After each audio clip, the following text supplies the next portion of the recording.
Hello, beautiful Aries. It is time for your weekly reading, June 14th to 2021. So I hope it's going to be a good one. I first have to apologize. I have not done a weekly reading for the past couple of weeks, and I wasn't even sure I was going to continue with the weeklies because they take me kind of a lot of time, and I wasn't really sure anybody was watching. And I know that sounds ridiculous. It's a very, very new channel, and you know, you can't expect everybody to be watching from the very beginning. And I was going to do some other stuff instead, like concentrate on maybe some pick a deck readings and try to do some other stuff, maybe some love readings. That's kind of my specialty, and things of that nature. But I never did get around to it in the past couple of weeks. I do intend to do all of those things, but I got some feedback from some people who said they really, really loved the weeklies. So I thought, oh no, I better not bail on them. So here we are. We're back to our weeklies, and again, I am sorry that I didn't do them in the past while. Now today's reading is going to be all about the future, about your motivations and dreams and things that you want to put into action as you catapult into the future. I also am Aries, so this reading is important to me. I want to know what's going to happen, and I like to use the cards to help me determine that and where I'm going. So obviously the past and the present will, you know, possibly show up in the reading, because as we move through each stage and frame of time, you know, we bring a little piece of the past with us and all of that good stuff. But that's all right, because we are movers and shakers. So let's see what we've got on the horizon. This card is coming up more than usual these days, which is kind of interesting. And so is that loveliness. Okay, so let's talk about the Tower first. Right now, it is a time of upheaval in the world. There is a lot of uncertainty. There is a lot of change. There's a lot of you know, upheaval is the word I always use to talk about the Tower. When the 9/11 thing was happening, the Twin Towers, the World Trade Center, people were getting this card. Everybody was getting it. It was crazy. So that obviously really affected everybody in their perception of what was going on. That was literally this card, because people were falling out of a tower and it was cataclysmic. Now, generally when we get this card, it is not so devastating, but it can mean complete upheaval. It can mean, you know, it depends on your perception of things. Like for some people it might mean a divorce, and the insanity that goes along with that, and how your whole life changes. You have to move, you have to do this, you have to do that. Sometimes it's positive. Sometimes it's the upheaval of a move, that you're going somewhere that's going to be quite lovely and nice and everything's good and positive, but there's still upheaval. Your whole life is going to be reworked. So this is as negative as it looks, and as true as it is that when something truly negative happens, you may get this card. You can also get the card when something completely positive is happening, but it's still going to involve massive, massive change. So I assume this will happen to you more than once in your life. I mean, I know it has happened more than once in my life, in one manner of speaking or another.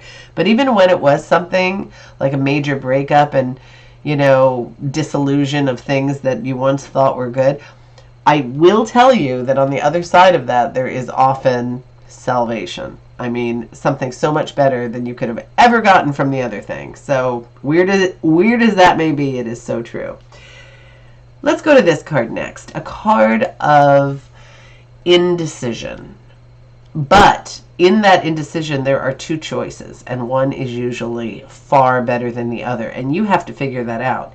Now, when we see us, me too being an Aries as you are, with that blindfold on, it means we are not, we don't have all the information, which can often be the case, and we have to do some research or we have to delve deeper to find that information.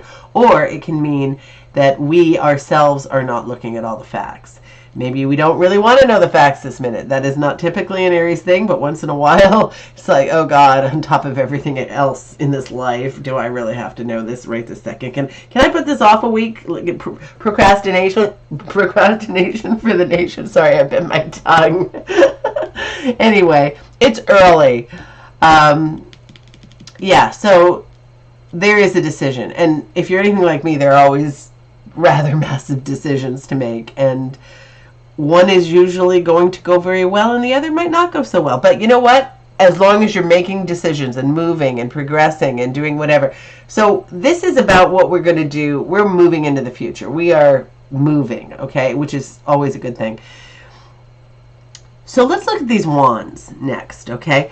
The wands are about action. They're about new growth, new life, new things that you're going to undertake. And that's always exciting. So let's look first at our Three of Wands. This is us looking at our past, looking at our future. But we're talking about the future right now. So there are some decisions to be made. I don't know about you, but I have things I want to do. And I have to decide how to put them into action, how to make the time, how to create some of the things I want to create. We're only here for so long. We have a lot to do, and we want to figure out a way to accomplish it. So we have to do this. We have to... I hate planning. I don't know how you feel about planning. I hate it. But sometimes you have to plan. Sometimes we have to take a little bit of advice from our people who are ruled by the old pentacles here, our earthy people, to understand what planning and following things to fruition is all about. Because I don't know about you, but I'm a very typical Aries, and I'm a little flighty, a little distracted, a little this. I often will say I have the attention span of a gnat, which is so true. So we have to sometimes plan and figure out how in our busy lives we're going to make time to do everything we want to accomplish. So that's good that this is appearing, because it means we are working on that. And then this card is about someone, us, who's a little defensive. And we Aries can be a little defensive. But this is about you're doing work. You're trying to figure out something. You're making something happen. You're putting something in motion. This card often refers to work. It doesn't have to be work. It could be whatever you do, whatever your daily experience is. But the card... this is not like necessarily bad defensiveness. This can be, you've got something to prove and you're going to prove it. Okay. So that's not necessarily a bad thing. It can mean that, say, in your work environment, there are people who are negative toward you, or there have been some issues. And so you're a little defensive because of that, which is okay. I mean, you can work with that. You can make this all work out quite fine. Then we've got our Page of Pentacles. I used to look at this card as being my daughter, who's Capricorn, my youngest daughter, and she does not associate this card with her, but it is a card of a child or young person or a teenager or, young adult. Could be somebody else, but then they'd have to be an awfully youthful thinker, because it's about somebody young, generally speaking.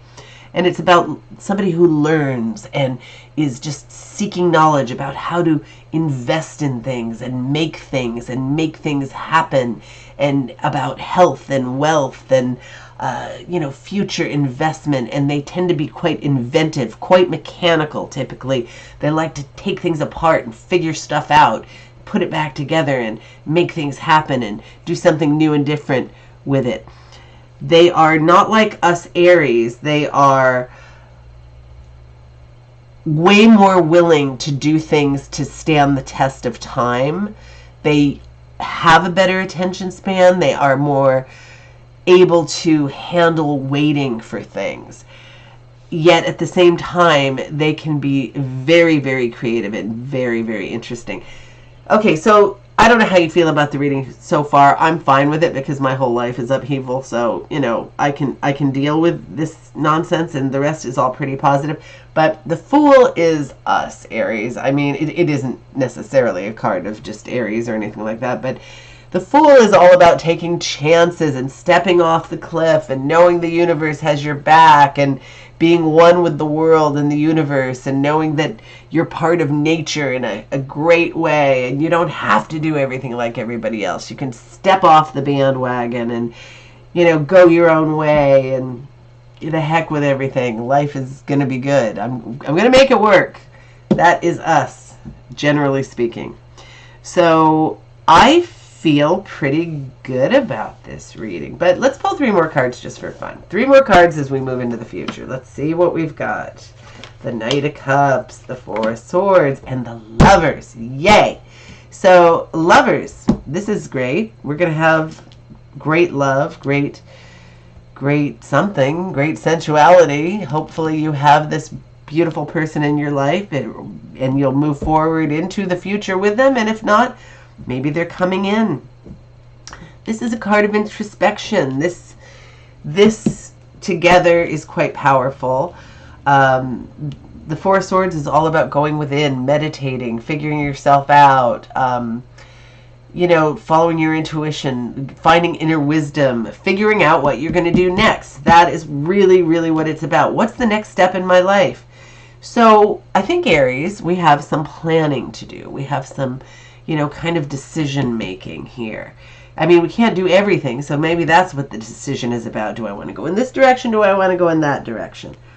Maybe the decision is, do I want to go over there to be with this lover, or do I want to stick to this thing that I'm already working on, or is there any way that I can make both work together? Let's figure it out.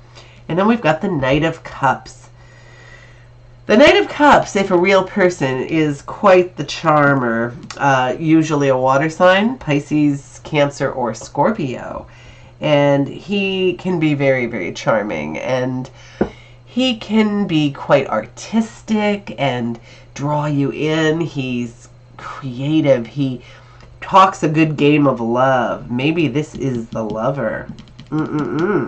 So maybe there's some planning involved in having this love relationship. Maybe this isn't quite yet, but it could be coming in. So I'm going to leave you with this, and I hope it's a fantastic week for you. And so I'm going to unleash you on the planet and have a wonderful week. Enjoy yourself. Breathe in life and have a great beginning of summer. And I will talk to you next week. Have a good one.